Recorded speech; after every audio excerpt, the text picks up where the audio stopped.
Kay letter T, so jay travel. Pag travel yung gina. Kay letter A, depende no na jay na aramidan tinay pangatao bagtad. Kay letter A, whether heaven when no hell. Sa dwalang si papanan iti may pangatao bagtad. Ito yung aramidin tayong arinabi, ito yung so dari ka kasama ka kaptoy, hang para hindi namin bagtad. Ito dikit si para kada tayo. Nga si Libya. Tanginang anang pangay, dagay ito nyamang ipagbagani. Ito dikit sila tayo nga ipaklero mo nakatugaw. Ito pangapagtad. Lukatan tayo man iti Lucas 16. So talagang tibigyan tayo pagkat. Kaya kung makipaglukid kayo iti Lucas 16 verse 19-31. May tamang din ang basa ka rin si padak mo estudyante. Luke chapter 6, verse 19. There was a certain rich man who was clothed in purple and fine linen, and served sumptuously every day. But there was a certain beggar named Lazarus, full of sores, who was laid at his gate. Verse. The sermon to be said with the crumbs which fell from the rich man's table. Moreover, the dogs came and licked his sores. So it was that the beggar died and was carried by the angels to Abraham's bosom. The rich man also died and was buried. And being in torment in Hades, he lifted up his eyes and saw Abraham after all Lazarus in his bosom. Then he cried and said, Father Abraham, have mercy on me, and send Lazarus that he may dip the tip of his finger in water and cool my tongue, for I am tormented in this flame. But Abraham said, Son, remember that in your lifetime you received your good things, and likewise Lazarus evil food, but now he is comforted, and you are tormented. And besides all this between us and you there is a great gulf, fixed so that those who want to pass from here to you cannot, nor can those from there pass to us. Verse 27, then he said, I beg you therefore, Father, that you would send him to my father's house, for I have 5 brothers, that he may testify to them, lest they also came to this place of torment. Abraham said to him, They have Moses and prophets, let them hear them. Verse 30, and he said, No, Father Abraham, but if one goes to them from the dead, they will repent.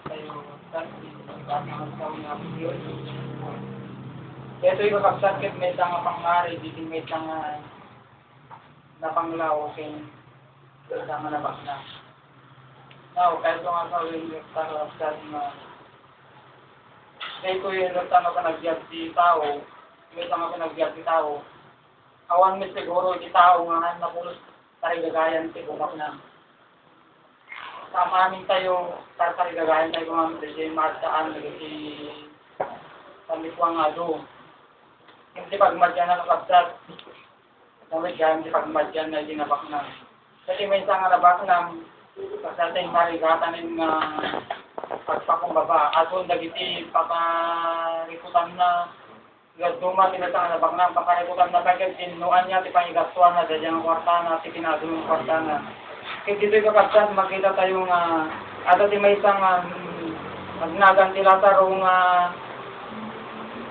agpalpala nga napanglaw. Kasi sinungalan dito eh. May isang napanglaw nga tao nga hindi nga mabanlang ang pitpilot iti kanin na hindi nabak ng nga dagiti tugsuhan na didilpatan pa yun nagititas nagiti at aso yung dato yung nabak ng hanmakulot ng mga siyang dirili nga napanglaw kitenteng si Aldaw kapagsat nga hindi dagito yung atwakit natay dam inakturungan si may sakit o si Jay Hades. Yung may isa, napanisi sa klog ni Abraham nga kinunala dito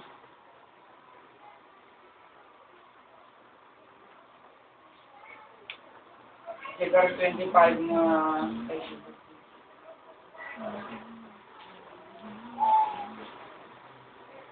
verse 25 kasat. Yung kinuna kay kuana ni Abraham, anak laglagibeng na inawat mo nagitinam ay mo idi panagbiag mo. Ket nila sa rokas langit inawat na nagitirigat ngayon kita ito maliwliwa dito iket ikaw matutuhog ka. Amen. Ito kinuna natin kakabsat nga makita tayo noon niya pinagturungan ni Lazaro kaya nung nagturungan ni may tangabas na madalang tikait kung namuha tayo ito verse 26 kaya nayon pa ikalag ito'y at nagpaitan nyo ang may isa takkel ayuyin itikas ta dagiti at tarigagay ito'y nga umalatiw kada kayo saan da ang mabalin kastamet manipod kita di kay makalatiw dito'y Toy, makita tayo kapagsan nga itigayang iti ba nagpapagpirabaw ti daga ito nalpaskan nga natay ket nung anak si aramid mo dito nung anak tinapanamit iti kan hanggang tumpos na makakakasiyay agsipod ta kinunanat ko nasantuan nga surat na at dahil ti dakkel nga nagpaitan na nga yuyem sa monitikan sa kagsat sa sino man nga mayat nga umalati iti ni taklot ni Abraham nagapod si Hades han nabulot mga baling kasi punta sa takkel ngayon yung nagbaitan na ket kinunana ni Abraham kiniti may isang nabak ng laglagitem na inawat mo lagiti namay mo hindi panagbiag mo si may isang nabak ng nakabsat pudno nga si may isang nabak ng naramay dito yung rabaw talaga. Yan, kumustang ito nga, Jay. Tumaroon mo kayo nga biyag mo. Dili spiritual nga pa nagbiyag mo.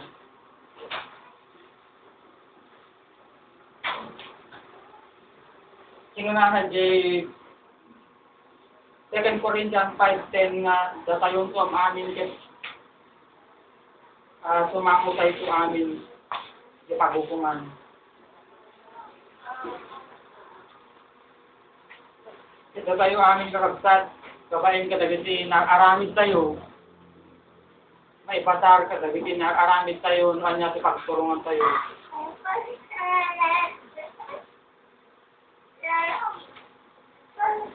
Iti Proverbs 17:25, kagsat, sinunana design na, at dahil ti may isang adalan, natin nagkita di tao, kit nasayaat, nilimpiti, tungtong nakit ito ni patay. Ibig nga sa lutod ni Orti, kakabsat, masigurado tayo nga taan nga tidalan nga hindi pagpagnaan kit ito tidalan agturong itibiyag nagnanayon. When ito tidalan nga agturong ni patay.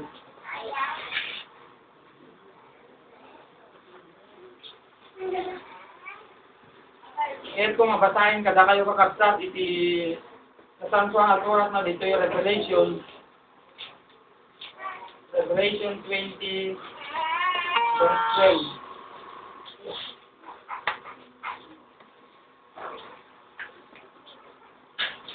Tinagnagan, kaya dami din libro mapakaisuratan, na kitinag-arami din sa tao. Marot kakabsat, awang pulos tinailimeng tayo kiniapo Diyos. Awan pulos tinailimeng tayo kinkwana, tamuna, na siya sino tayo. Amuna no sino, siya sino, dagiti napudno kinkwana, amuna siya sino, dagiti pudno nga, gay-gayo kinkwana. Isaludsod ko na katayo kagsat, nakabutbuting kaditing matay. Nakabutbuting iti matay kakagsat, no ang kapay nga nakasagana.